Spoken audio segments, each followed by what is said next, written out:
Las papas, potatoes. Esperanza almost never left Mamma's side. She sponged her with cool water and fed her teaspoons of broth throughout the day. Miguel offered to take over the sweeping job for her, but Esperanza wouldn't let him. Irene and Melina arrived each morning to check on Mamma and to take the babies. Alfonso and Juan put up extra layers of newspapers and cardboard in the bedroom to keep out the November chill, and Isabel drew pictures to hang on the walls because she did not think the newspaper looked pretty enough for Mamma. The doctor came back a few weeks later with more medicine. "She is not getting worse," he said, shaking his head, "but she is not getting better either."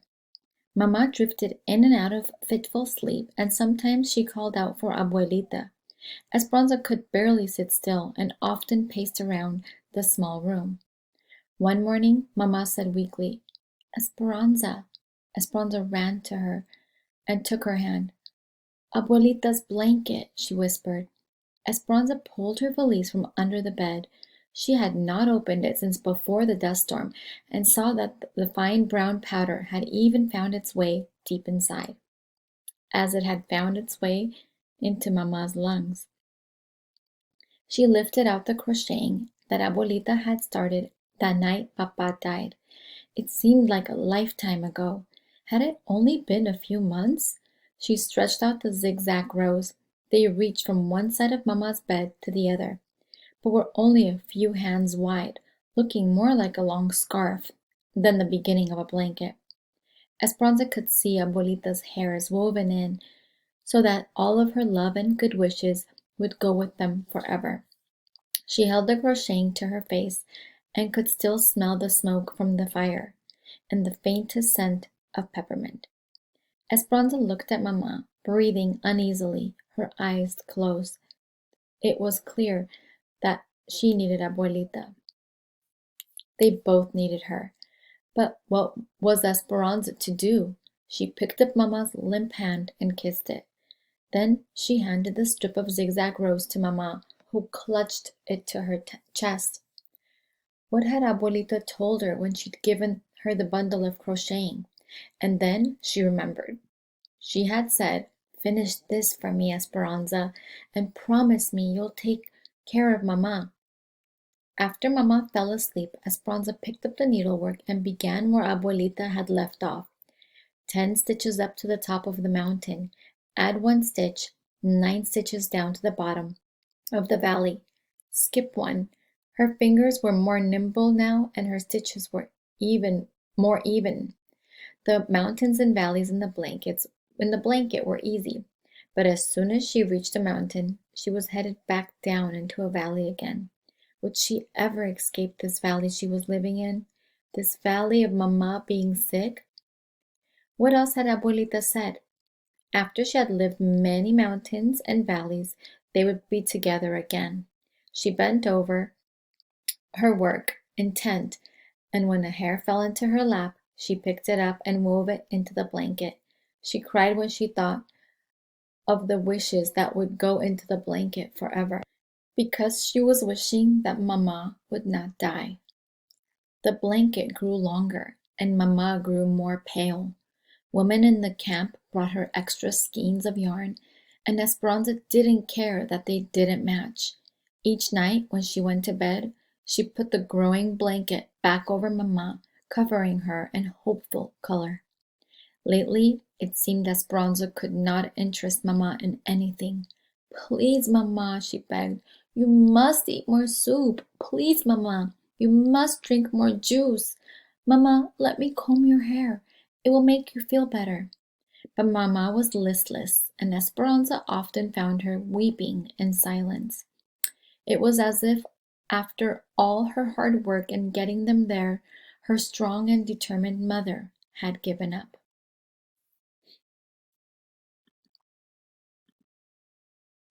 The fields frosted over, and Mamma began to have trouble breathing. The doctor came again with worse news. She should be in the hospital. She's very weak, but more than that, she is depressed and needs nursing around the clock if she is to get stronger. It is a county hospital, so you would not have to pay, except for the doctor bills and medicines. Esperanza shook her head no. The hospital is where people go to die. She began to cry. Isabel ran to her crying too. Hortensia walked over and folded them both in her arms. No, no, she is going to the hospital to get better. Hortensia wrapped Mama in blankets and Alfonso drove them to Kern General Hospital in Bakersfield. The nurses would let Esperanza stay with Mama only a few minutes. And when Esperanza kissed her goodbye, Mama didn't say a word, but she shut her eyes and drifted off to sleep. Riding home in the truck that evening, Esperanza stared straight into the alley of light made from the truck's headlamps, feeling as if she were in a trance. Hortensia, what did the doctor mean when he said that Mama was depressed? In only a few months, she has lost her husband, her home, her money, and she is separated from her mother. It is a lot of strain on her body to cope with so many emotions in such a short time. Sometimes sadness and worry can make a person sicker. Your mother was very strong through your father's death and her journey here. For you. But when she got sick, everything became too much for her. Think of how helpless she must feel. Hortensia took out her handkerchief and blew her nose, too upset to continue. Esperanza felt like she had failed Mama in some ways and wanted to make it up to her. Mama had been strong for her. Now it was her turn to be strong for Mama. She must show her that she didn't need to worry any more. But how? Abuelita. I must write to Abuelita. Hortensia shook her head. I'm sure your uncles are still watching everything that is going in and out of the convent, and probably the post office too. But maybe we can find someone to go to Aguascalientes who can carry a letter.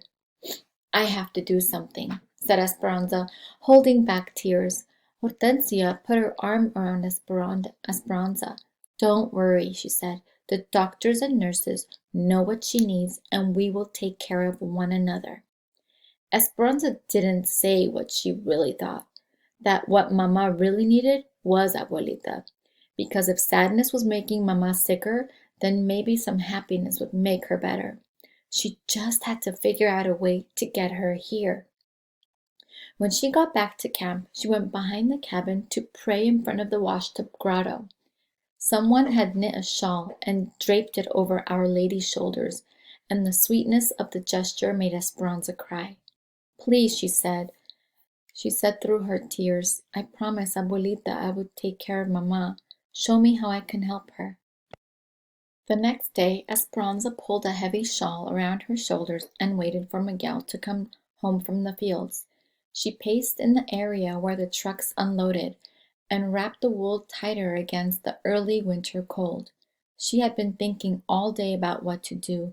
Ever since Mama had first become sick over a month ago, they had no money coming in. The doctor's bills and medicines had used up most of what they'd saved. Now there were more bills. Alfonso and Hortensia offered to help, but they had done so much already, and they did not have much to spare. Besides, she could not accept their charity forever.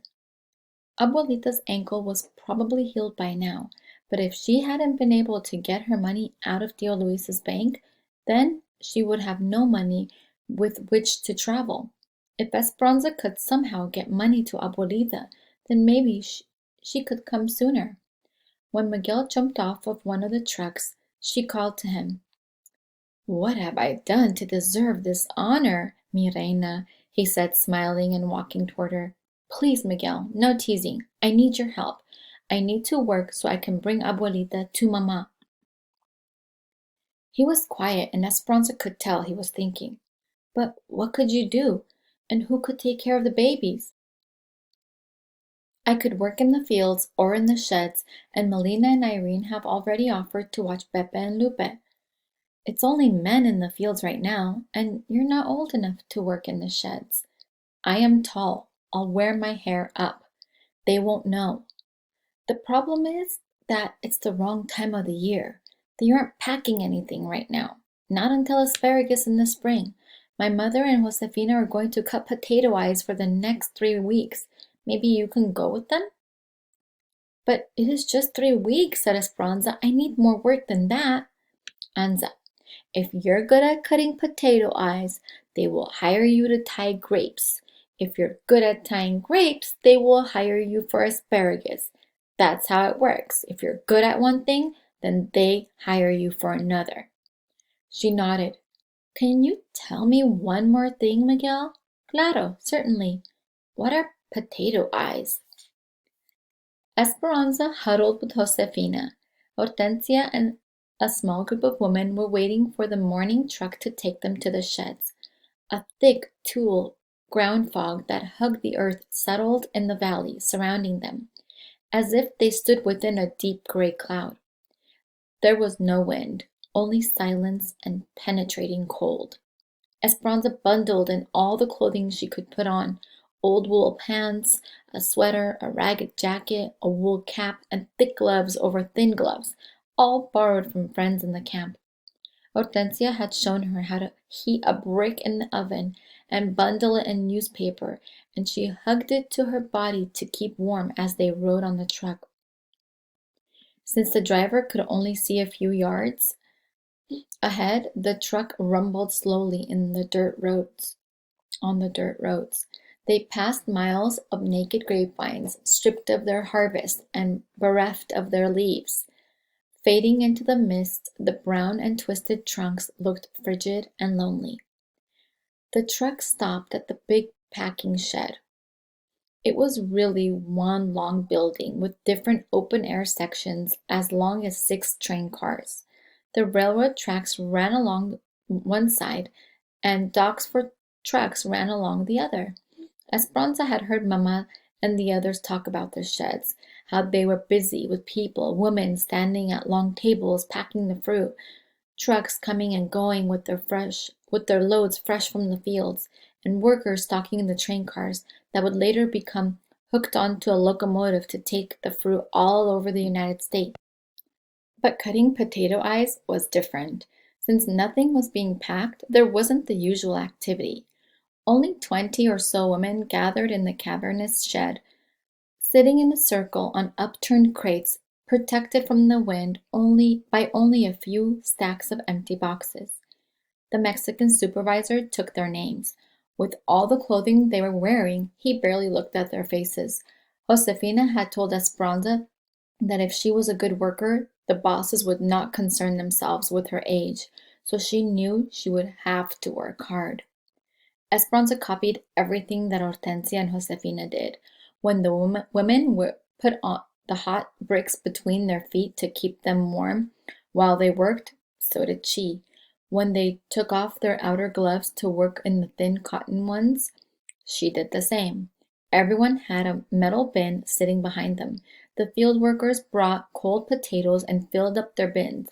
Hortensia took a potato and then with a sharp knife she cut into chunks around the dimples. She tapped her knife on one of the dimples. That is an eye, she whispered to Esperanza.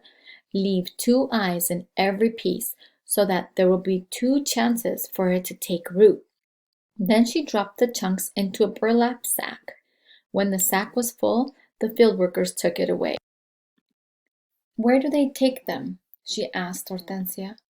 To the fields. They plant the eyepieces, then the potatoes grow. Esperanza picked up a knife. Now she knew where the potatoes came from. The women began chatting. Some knew each other from camp, and one of them was Marta's aunt. Is there any more talk of striking? She asked Josefina. Things are quiet now, but they are still organizing, said Marta's aunt. There is talk of striking in the spring when it is time to pick. We are afraid there will be problems. If they refuse to work, they will lose their cabins in the migrant camps. And then where will they live? Or worse, they will all be sent to Mexico. How can they send all of them back? Asked Hortensia. Repatriation, said Marta's aunt. La Migra, the immigration authorities, Round up people who cause problems and check their papers. If they are not in order, or if they do not happen to have their papers with them, the immigration officials send them back to Mexico. We have heard that they have sent people whose families have lived here for generations, those who are citizens and have never even been to Mexico. Esperanza remembered the train at the border and the people being herded onto it. She had been thankful for the papers that Abuelita's sisters had arranged. Marta's aunt said, "There is also some talk about harming Mexicans who continue to work." The other women sitting around the circle pretended to concentrate on their potatoes, but Esperanza noticed worried glances and raised eyebrows. Then Hortensia cleared her throat and said, "Are you saying that if we continue to work during the spring, your niece and her friends might harm us?" "We are praying that does not happen. My husband says we will not join them. We have too many mouths to feed, and he has told Marta she cannot stay with us. We can't risk being asked to leave the camp or losing our jobs because of our niece." Heads nodded in sympathy, and the circle was silent except for the sound of the knives cutting the crisp potatoes. "Is anyone going to Mexico for La Navidad?" asked another woman, wisely changing the subject. Esperanza kept cutting the potato eyes, but listened carefully, hoping someone would be going to Aguascalientes for Christmas. But no one seemed to be traveling anywhere near there. A worker refilled Esperanza's metal bin with another load of cold potatoes. The rumbling noise brought her thoughts back to what Marta's aunt had said. If it was true that the strikers would threaten people who kept working, they might try and stop her too.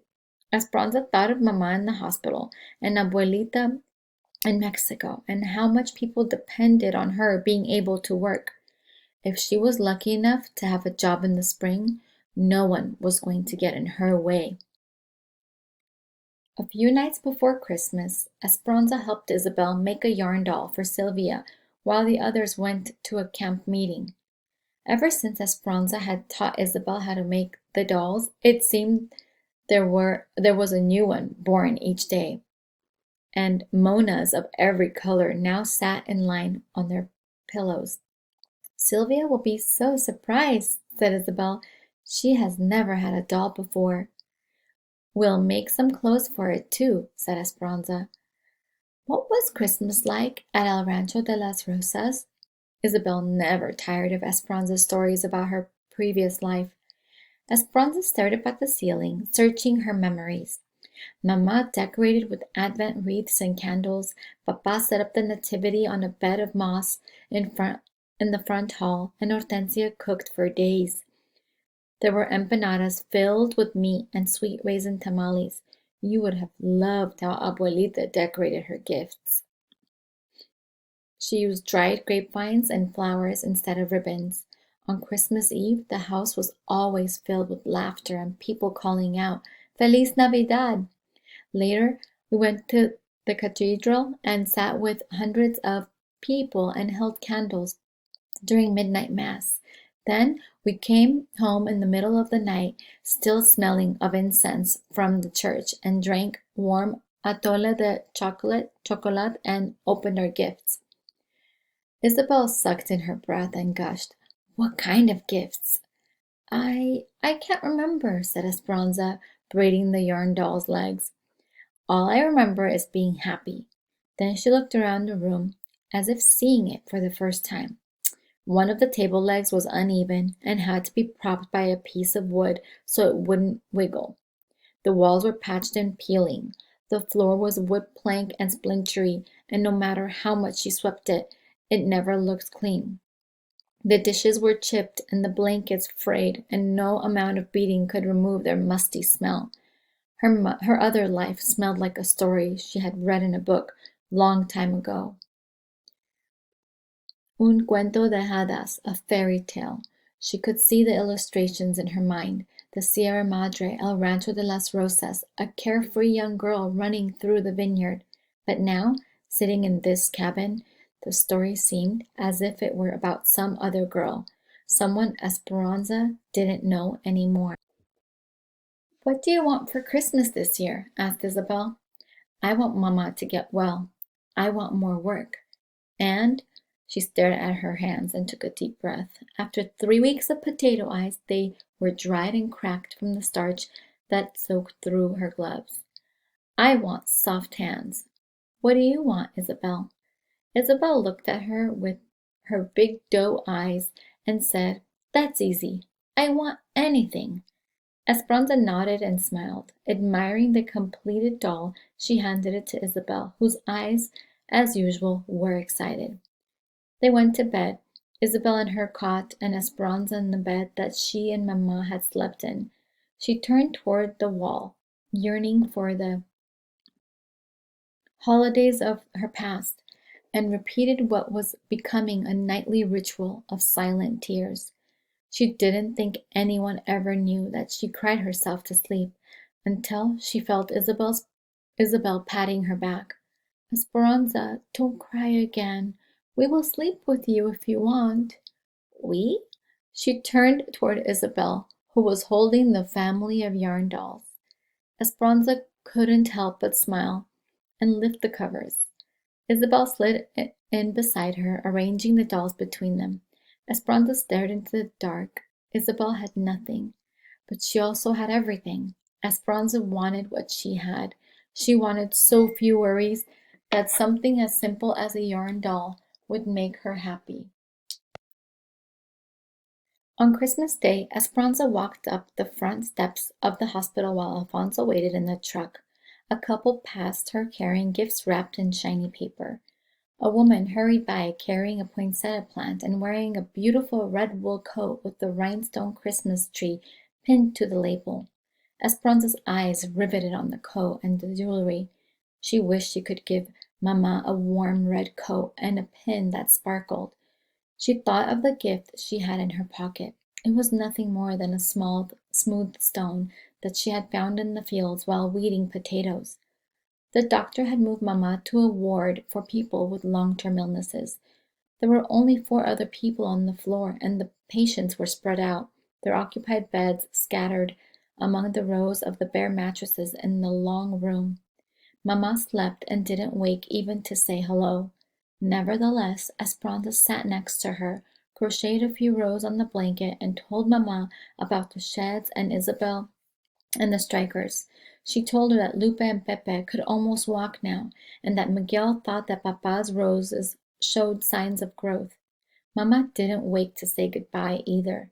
Esperanza tucked the blanket around her, hoping that the color from the blanket would slowly seep into Mamma's cheeks. She put the stone on the night table and kissed Mamma goodbye. Don't worry, I will take care of everything. I will be la padrona for the family now. That is the end of Potatoes.